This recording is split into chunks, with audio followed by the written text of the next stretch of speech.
आपके साथ में कभी ऐसा इंसिडेंस हुआ है कि आप एक लिमिटेड अमाउंट स्पेंड करने का सोचकर मार्केट गए, बट मार्केट जाकर आपने अपने बजट से बहुत ज्यादा खर्च कर दिया। अगर आपके साथ ऐसा हुआ है तो डेफिनेटली आप यही फील करोगे कि पैसों को मैनेज करना बस के बाहर है और आपका हाथ पैसों को लेकर बहुत खराब है, क्योंकि इस तरह की सिचुएशन में अक्सर लोग ऐसा ही फील करते हैं। पर गुड न्यूज ये है कि इस सिचुएशन में रहने के बाद भी आप अपने पैसों को लेकर लॉयल हो सकते हैं। बस इसके लिए आपको अपने पैसों को हैंडल करना और उसको मैनेज करना सीखना होगा। लोगों को लगता है कि पैसे मैनेज करना बहुत ही ज्यादा मुश्किल है, बट रियल में ये इतना मुश्किल नहीं है जितना हम सोचते हैं। देखो, पैसों को सही से स्पेंड करना या फिर पैसों को मैनेज करने का जो टैलेंट होता है वो हमारे अंदर बचपन से नहीं होता। इसे भी हम किसी दूसरी स्किल की तरह सीखते ही हैं, क्योंकि पैसों को लेकर अच्छा होने का मतलब अलग अलग लोगों के लिए अलग अलग होता है। ऐसा हो सकता है कि आपके लिए पैसों को लेकर अच्छा बनने का मतलब अपने खर्च को कम करना, बजट बनाना, कर्ज दूर करना या फिर अपने कैश फ्लो को बेटर बनाना हो। पर यह भी हो सकता है कि किसी दूसरे के लिए पैसों को लेकर अच्छा होने का मतलब अपने पैसों को रिटायरमेंट के लिए सेव करना, इमरजेंसी के लिए फंड इकट्ठा करना या डेट फ्री लाइफ जीने का हो। आपके लिए चाहे पैसों के मायने जो भी हों, आप किसी भी कंडीशन में अपने पैसों को मैनेज करना सीख सकते हैं। बस आपको पैसों से रिलेटेड कुछ रूल्स को समझना होगा जो इसमें आपकी हेल्प करेंगे और आपको स्टेप बाय स्टेप गाइड करेंगे आपका फाइनेंशियल गोल पूरा करने में। पर सोचने वाली बात है कि पैसों से रिलेटेड तो बहुत सारे रूल्स हैं। ऐसे में आपके अकॉर्डिंग कौन से रूल्स हैं जो आपको फॉलो करने चाहिए? वेल, इसका जवाब इस वीडियो में आपको आगे मिलेगा, इसलिए बिना किसी डिस्ट्रैक्शन के इस वीडियो को बहुत ध्यान से देखना।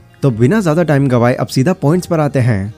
सबसे पहला पॉइंट है work on your money mindset. अच्छा, अगर आप मेरे चैनल को बहुत टाइम से फॉलो कर रहे हैं तो आप जानते होंगे कि मैं फाइनेंस के ऊपर बहुत सारी वीडियोस बना चुका हूं एंड उनमें भी मैंने कई सारे ऐसे रूल्स बताए हैं जो आपको आपके पैसे मैनेज करने में आपकी बहुत हेल्प करेंगे। बट टू बी ऑनेस्ट, कितने % ऐसे लोग हैं जो उसमें से एटलीस्ट कुछ रूल्स तो फॉलो कर रहे हैं? वेल, देखो बात क्या है, लोगों को लगता है कि अगर उनको पैसों को लेकर अच्छा होना है या फिर अपने पैसों को सही से यूज करना है तो उन्हें पैसों से रिलेटेड सही प्रिंसिपल्स के बारे में इन्फॉर्मेशन लेनी होगी। लेकिन सिर्फ इन्फॉर्मेशन ले लेना ही आपके लिए काफी नहीं होगा, क्योंकि रूल्स या प्रिंसिपल्स आप भले ही कितने भी जान लो, जब तक आप उनको अपनी लाइफ में इम्प्लीमेंट करने की तरफ नहीं जाओगे तो आपका ये वीडियोस देखना भी वेस्ट होगा और मेरा ये वीडियोस बनाना भी। इसलिए सबसे पहला और मेन पॉइंट तो यही है कि सिर्फ रूल्स के बारे में जान लेना इनफ नहीं है और ना ही इससे आपके अंदर कोई पावर आ जाएगी जो आपसे ये रूल्स ऑटोमेटिकली फॉलो करवाएगी। आपको एटलीस्ट कुछ टाइम तक बट इन रूल्स को फॉलो करना भी होगा। वैसे भी आपने ये कहावत तो सुनी होगी, you become what you think, मतलब जो आप सोचते हैं वही आप बन जाते हैं। तो अगर आप सोचते हैं कि आप अपने पैसों को हैंडल कर लेंगे तो यकीनन आप कर भी लेंगे, इसलिए इस पॉइंट को बिल्कुल भी इग्नोर मत करना।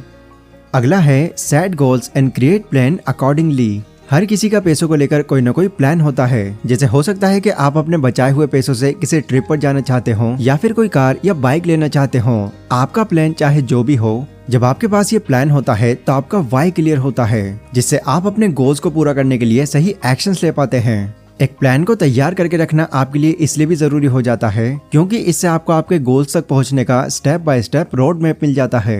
जैसे मान लो कि आपने एक गोल बनाया है कि आप अपने डेट्स क्लियर करेंगे, रिटायरमेंट के लिए पैसे सेव करेंगे या फिर अपने वेकेशंस या किसी और चीज के लिए, तो अपने इस गोल को पूरा करने में आपके कितने पैसे और टाइम लगेगा, अगर इसका आपके पास एक प्रॉपर प्लान होगा तो आप बिना किसी डिस्ट्रैक्शन के सही टाइम पर अपने गोल को पूरा भी कर पाएंगे। अगला पॉइंट है ऑटोमेट योर मनी।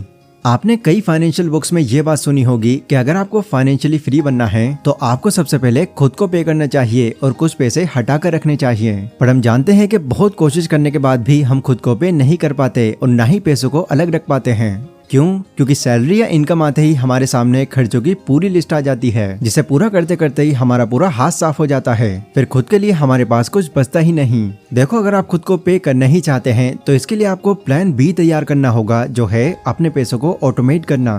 मतलब यहाँ पर आपको क्या करना होगा, आपको एक ऐसा सिस्टम बनाना होगा कि आपको सैलरी मिलते ही उसमें से एक पर्टिकुलर अमाउंट ऑटोमेटिकली सेव हो जाए। वो कैसे?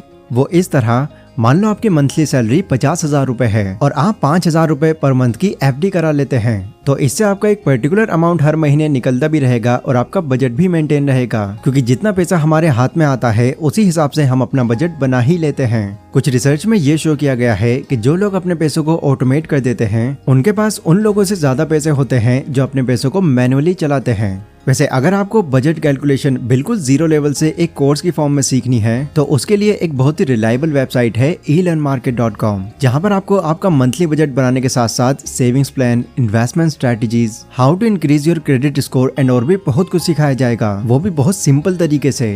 अब वैसे अगर आप इस वेबसाइट पर जाकर डायरेक्टली इस कोर्स को बाय करते हैं तो इसकी एक्चुअल कॉस्ट पड़ेगी आपको 1074 रुपए। बट अगर आप डिस्क्रिप्शन में दिए गए लिंक के थ्रू इस वेबसाइट पर विजिट करते हैं तो यहाँ पर आपको इस कोर्स पर 40% ऑफ मिल जाएगा। बस प्रमोशनल कोड में आपको Decent50 नाम से ये कूपन कोड ऐड कर देना होगा। इसके बाद आप बहुत ही मिनिमम अमाउंट में इस कोर्स से बहुत कुछ सीख सकते हैं। तो earnmarket.com पर विजिट करें और अपनी फाइनेंशियल नॉलेज को एक नेक्स्ट लेवल पर ले जाएं। अगला पॉइंट है शॉप विद अ प्लान। अपने पैसों को या यूं कहें कि अपने बजट को बर्बाद करने का एक सबसे सिंपल तरीका है बिना कुछ सोचे समझे या कोई प्लान बनाए शॉपिंग पर निकल जाना। कई लोग आपने ऐसे देखे होंगे जो खरीदने तो कुछ जाते हैं बट खरीद कर बहुत कुछ ले आते हैं, क्योंकि मार्केट की चमचमाती नई चीजें हर किसी को अच्छी लगती हैं। तो हमें जो अच्छा लगता है और थोड़े सस्ते में हमें मिलता है हम उसको खरीद लेते हैं बिना सोचे कि अभी हमें इसकी जरूरत है भी या नहीं। अब यस, वैसे तो मैक्सिमम टाइम हम सस्ती चीजें ही खरीदते हैं, पर जब हम इस चीज को अपनी आदत बना लेते हैं तो हमारा बजट इससे बहुत बुरी तरह से बिगड़ता है। एग्जाम्पल, आप बिना किसी लिस्ट के ग्रोसरी शॉप पर जाते हैं एंड अगर आपको ज्यादा खरीदने की आदत पड़ी हुई है तो आप अपनी जरूरत की चीजों के साथ साथ वो चीजें भी बाय कर लेते हैं जो अभी खत्म भी नहीं हुई है। एंड इन अदर हैंड, अगर आप शॉपिंग बाहर न जाकर ऑनलाइन भी कर रहे हैं तो ऑनलाइन शॉपिंग में तो ये चीज आपके साथ और ज्यादा होगी, क्योंकि ऑफर्स को ग्रैब करने के लिए और फ्री डिलीवरी पाने के लिए आप ट्रिगर होते रहेंगे, जिससे ऑब्वियसली बाद में आपका वॉलेट बिल्कुल ढीला पड़ जाएगा। तो इस बैड हैबिट में अगर आप भी शामिल हैं तो इस आदत को जितना जल्दी हो सके कंट्रोल कर लेना चाहिए और कुछ भी एक्स्ट्रा खरीदने से पहले आपको 10 बार सोचना चाहिए कि आपको वाकई में इसकी जरूरत है भी या नहीं। इससे आपका खर्च भी ज्यादा नहीं होगा और आपका वॉलेट भी सेफ रहेगा। अगला और मोस्ट इंपॉर्टेंट पॉइंट है stop using consumer goods to buy happiness.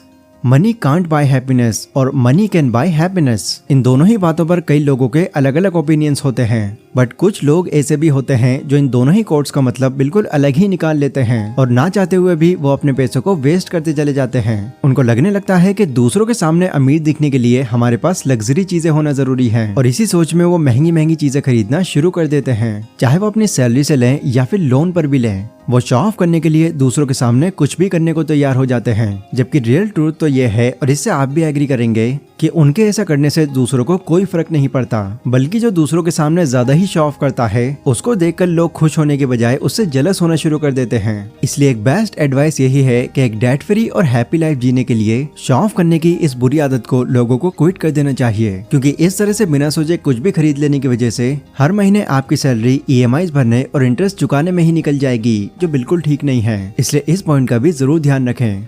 तो ये थे गाइज वो 5 मनी रूल्स जिन्हें अगर आप अपनी लाइफ में इम्प्लीमेंट कर लेते हैं तो डेफिनेटली आप अपनी फाइनेंशियल लाइफ को इजीली हैंडल कर सकते हैं। ये वीडियो गाइज अगर आपको पसंद आई हो तो इसको लाइक और शेयर जरूर करें। इसी के साथ कमेंट सेक्शन में आप लोग मुझे बता सकते हैं कि अगली वीडियो आप कौन से टॉपिक पर चाहते हैं। पर अभी के लिए बस इतना ही। Stay safe, stay healthy, take care.